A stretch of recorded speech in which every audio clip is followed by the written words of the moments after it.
So we have a controversy about someone who was universally loved. This right here is going to be kind of a difficult video to do, but bear with me because not only are we going to be talking about Stan Lee and this documentary that's supposed to come out chronicling the end of his life, but I'm also going to be giving you guys some updates towards the end of the video. So let us go ahead and get into it. That right there, my friends, is from a Kickstarter documentary of which I will play the full bit here in a second. Obviously not the whole documentary because apparently it's not been finished, but there's a controversy about said documentary, and I got this information from Jeremy at the Quartering. Not personally, I saw it on his channel. It came up in my algorithm, so I decided to click on it because Stan Lee, obviously someone that if you know who Stan Lee is, then chances are you know about the MCU, chances are you know about Marvel Comics, chances are you may be old enough, based upon the demographic of my channel, to have at some point in time possibly watched Spider-Man or any of the mini cartoons that were inspired or based upon a lot of the comics, especially comic book characters associated with Marvel Comics. Now, I'll talk more about that in a second. And I did say there were going to be some updates towards the end of the video, but I also want to give you guys one quick update real quick. Won't take but a second, but I've got a dentist appointment tomorrow, and I've also got to go back to the doctor. Well, I just go ahead and say the VA because I got to get my cholesterol checked. So this is probably going to be the only video that's going to be released tomorrow. However, the video that I had planned for Friday is going to be getting kicked to Saturday because some updates have occurred in that situation, and also something else too. There are two more videos that I want to get released this weekend about two separate franchises. I did say I was going to be doing a lot more pop culture content to go along with sports content, and I was going to try to minimize the overall media criticisms and politics because I'm trying to just bounce away from that and try to separate the content across different channels because I'm going to have a lot more time to actually do this. But still, though, I'll talk more about that towards the end of the video, so let me go ahead and get back on track. Now, guys, before we fully dig into this, make sure you guys are still subscribed. If you guys can, please hit the subscribe button. Please subscribe to the channel. I want to get to 2,000 subscribers before the end of the month. YouTube, they'll... yeah, I'm not going to go too much into that, but please, if you guys can, also please hit the like button so that way the video will stand a better chance of getting out to a better or to a much larger section of YouTube, so that way this channel, this content can grow. And let us go ahead and dive into this. Now, this right here is a documentary that is on Kickstarter.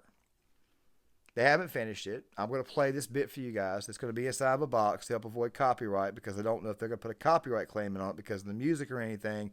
But if they do put a copyright claim in, I'll just re-edit the video tomorrow morning and put little still images over certain areas. Still, though, I'll go ahead and play it for you guys. Let me go ahead and put it out there. Bowler Jack. And for the last 4 years of Stan Lee's life, I was his assistant, his confidant, but most importantly, his friend. I traveled the world with him, witnessing firsthand the incredible highs of his legendary career, but also the heartbreaking lows. Stan spent his final years enduring mistreatment, manipulation, and betrayal at the hands of a few very bad actors. Is there any way to get us out of that San Francisco thing? Or do you feel we gotta do it? Gotta do it. At the time, I didn't have the power to stop it, but I did have a camera and I filmed everything. Whoa, watch out! Jeez. Now I'm asking for your help to finish the film and finally get justice for Stan. This documentary includes first-hand accounts from key witnesses, including comic book legends like Rob Liefeld and Roy Thomas, as well as many others who saw the chaos and unethical acts. This isn't speculation, it's all on camera. Undeniable. This is old Stan Lee coming at you. No, you're not old. Irrefutable. I thought I was finished, but apparently I'm not. No ambiguity. With your help, we can finish the film, expose the truth, and give Stan the justice he deserves. So the prevailing theory or the prevailing belief is that, and by the way, I'm going to link the video from Jeremy at the Quartering in the description box as well. As a matter of fact, another reason why I'm doing that is so that way you guys can see the little bit that I pull from his video for here, because you guys know me, I don't read articles verbatim, and some of that's going to come up. But still, the point is this right here. He did several videos on this topic when it was originally being reported that Stan was being abused. There was also this controversy about his blood being stolen, and apparently it was used to autograph, I think, Mighty Thor 700, several copies of that, and I want to say 2 or 3 other comics or 2 or 3 other works that Stan had worked on. Also, something else too, and I can't help but think to myself, watching this stuff around the B-roll footage, this bit where the guy kind of turns the key. I would play the clip for you guys, but I'm just going to play it a little bit on loop for you guys. So he just kind of turns the key before Stan can do anything.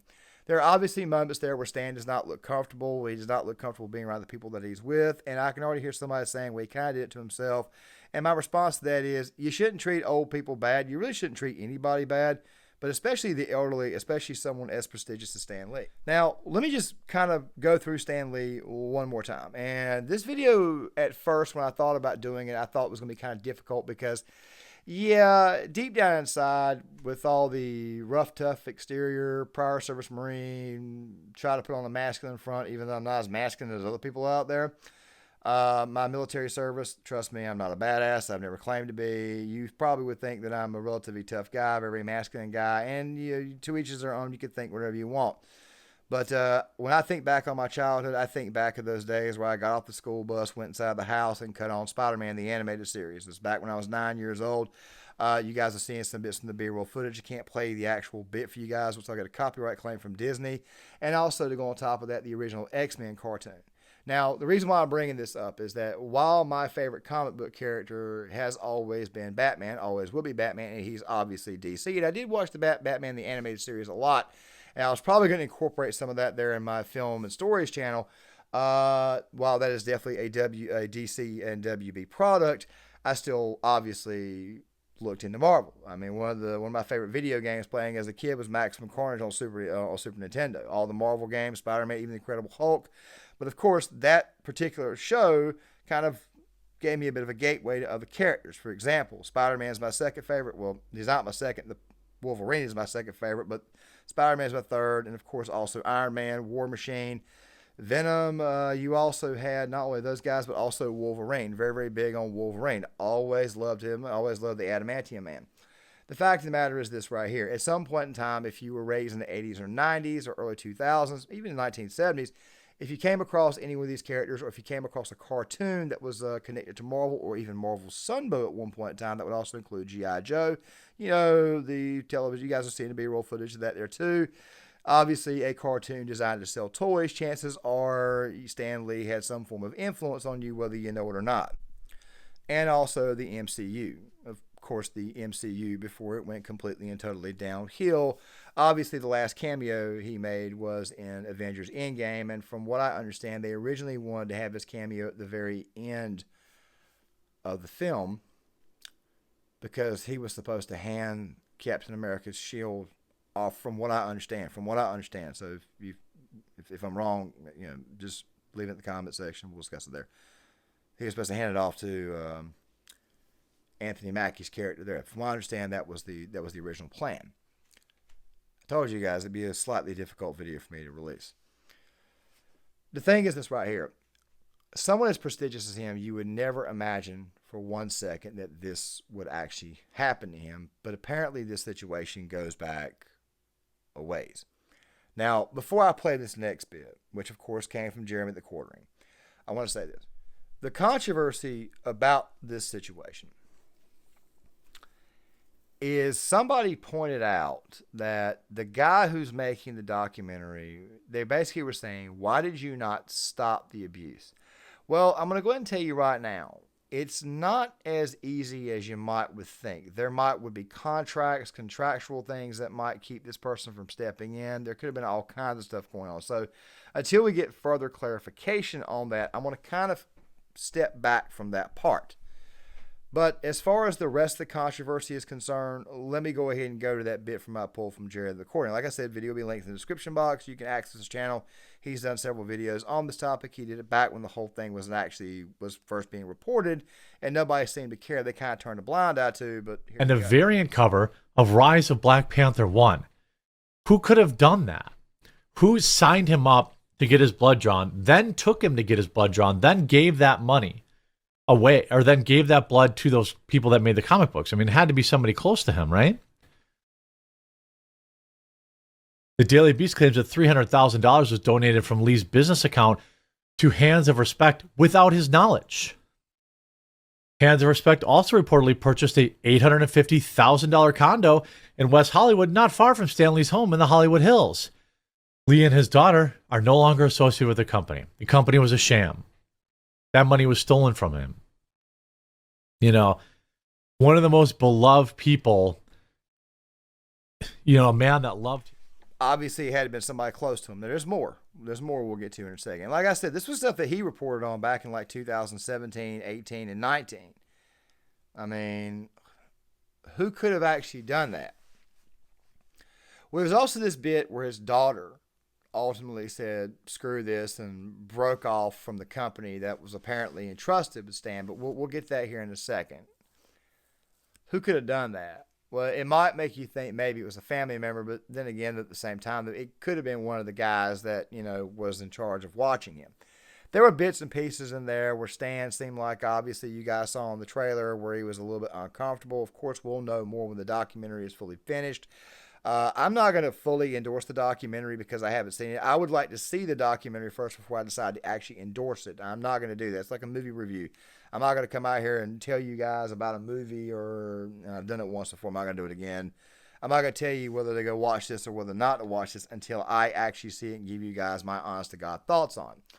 As far as donating is concerned, I'm still up in the air about that. Let me see where they're at. But just saying just let me see where they are on this. If you guys want to, I'll leave a link in the description box. And of course, I'll also it'll probably link to Kickstarter. Still, though, there's also a lot more here that needs to be discussed as far as the money, the finances, the treatment, all that stuff there. The fact of the matter is, it's possible that this man could have been, quite frankly, treated like crap, which is also kind of an amalgamation for comics itself. I'll talk more about that on the other end, but let me play the next bit. Documentary on Stan Lee, exploitations of the Marvel comic legend in his final years. John Bolerjack, former assistant of Lee, before his passing in 2018, claims the film exposes mistreatment and abuse from bad actors in Lee's inner circle. Well, we know that's true. I reported on it. If you just search my channel for Stan Lee, you'll see I did a dozen videos on it, showing some guy like yelling at him to record these cameos and all this kind of stuff. Seeing Stan in that situation being taken advantage was really hard to watch. Lee, who passed away at 2018 at 95, was the subject of an investigation from The Ohio reported shortly before his death, in which it was claimed that he was a victim of elder abuse and had other individuals improperly influencing his family members and worked to gain control of his assets and money. Lee's family members, Lee's estate in 2023 lost the lawsuit on a technicality against a former attorney, but Bolerjack's documentary claims to explore other aspects of Lee's exploitation. The trailer. That part about the family members being exploited and being manipulated, I can think of one particular time where I got manipulated, not by a family member, but it definitely involved a family member, someone very, very close to me. And I'll put it this way: I'll be very, very brief with this. Shortly before my father died, he had a heart attack, and of course he was staying at the house with me, and it didn't happen. He was in the process of having it, and he called the ambulance, and I get to the hospital, and he's not doing very, very well. He's kind of signed off and basically said, just let me go. He didn't die. I mean, I got to go too much into detail, but there was a doctor in the room with me in the emergency room, and the doctor was pushing me to put him on life support.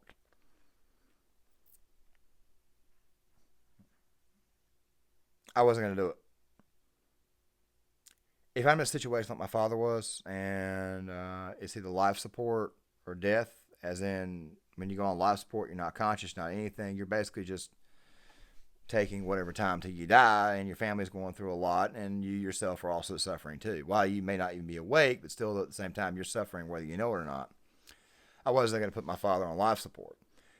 He had already made the decision, had a DNR in place to go. But there are people out there who will try to manipulate you and try to do very stupid things. And sometimes there are people like that are actually successful because people may not know, or maybe there was something that was in what was going on that kind of assured them that they were not going to be screwed over. it seems to me like a situation this where it could have happened. Now, like I said, there will be more and more details on this to come. And like I said, you guys can go check out Jeremy's channel because he's done a lot of work on this. This type of stuff happens every single day. Just figure I'd point that out before we go any further. But let's finish up. The documentary does not name any individual specifically, but it has several sequences involving Max Anderson, Lee's former road manager, for many of his convention appearances. Anderson was named in THR's 2018 investigation, though he's denied any wrongdoing.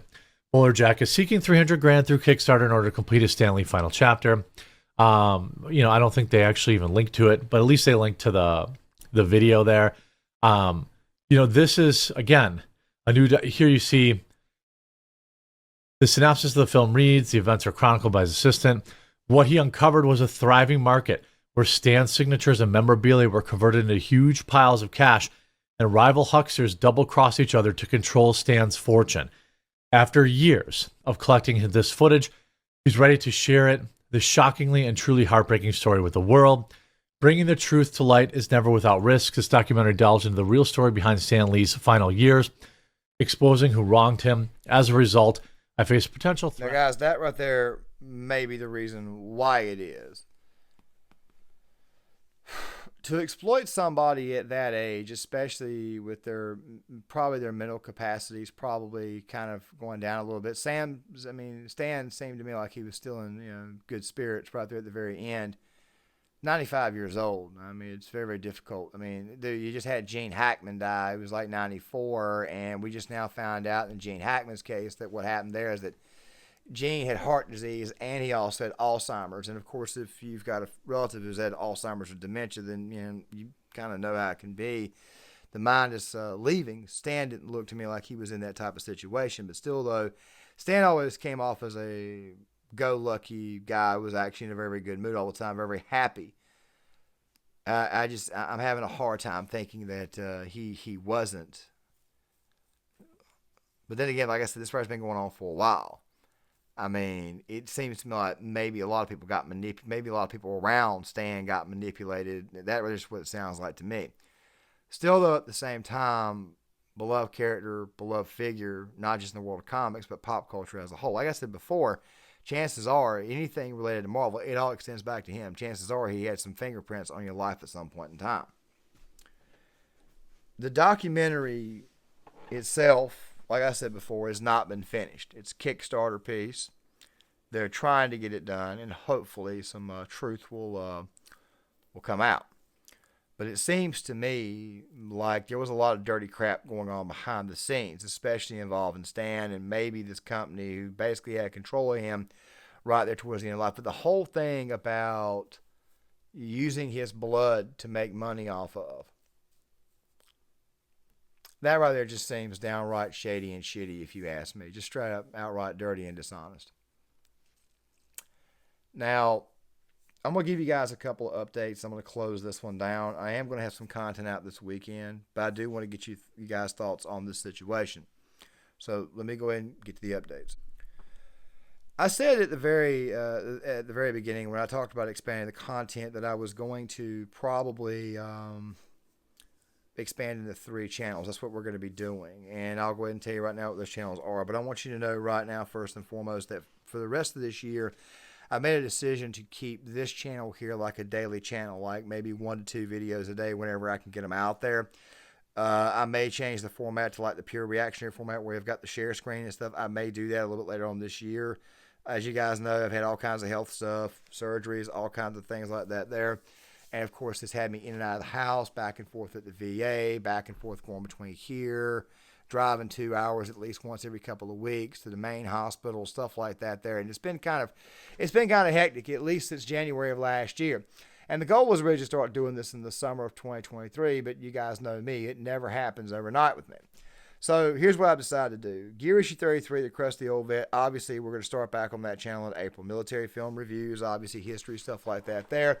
And, of course, the third channel will be a channel which will probably be called by my real name. It will probably be just that there, and I'll link it when I'm ready to put it in there, probably a review or two.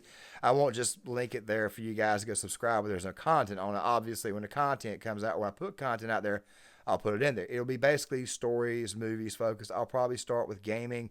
I'll probably start with something like, say, The Last of Us, Sopranos, something like that right there. Basically commentary through film and, of course, film theory, stuff like that. There's stories and whatnot. And, of course, you'll probably see some of the more extensive work will probably be on that channel to go along with Crusty Old Vet. Now, as far as the channel that I wanted to create, which, of course, would tell stories, American history, crimes, mysteries, things like that, I wanted to make that this channel here. But it's possible that I may have to expand it. I'm not sure yet. That's why I'm kind of putting that one on hold, as I probably should. However, in the meantime, though, this channel right here will serve as a daily channel. Try to get roughly 1 to 2 videos out a day, at least 6 days a week going forward. And, of course, I also want to kind of downsize the time, the video time in each channel. I want to make the videos a little bit shorter. And one more thing, too. More pop culture, more sports and sports media criticisms will be coming out, pop culture criticisms, more videos like that will be coming out, and more basic media criticisms, politics and stuff like that there. That right there will be kept down to a minimum. I may create when I do that third channel, I may move that stuff over there, but talk about it more from the political history lens and just add it into the overall U.S. history itself and crimes and stuff like that where the media got it wrong. That channel's being put on hold, it's being shelved. I'm going to keep this right as the daily channel and get to work on Crusty Old Vet, Gear Issue 33, and of course the third channel. But when I get content there, then I will let you know when that channel is out. In the meantime, though, please give me your thoughts on this video here, the thoughts on the situation going on with Stan Lee. If you guys can, please hit the like button, please subscribe, please share the video, sign off in the comments. You guys can follow me on Facebook and Twitter, and I'll see you guys later.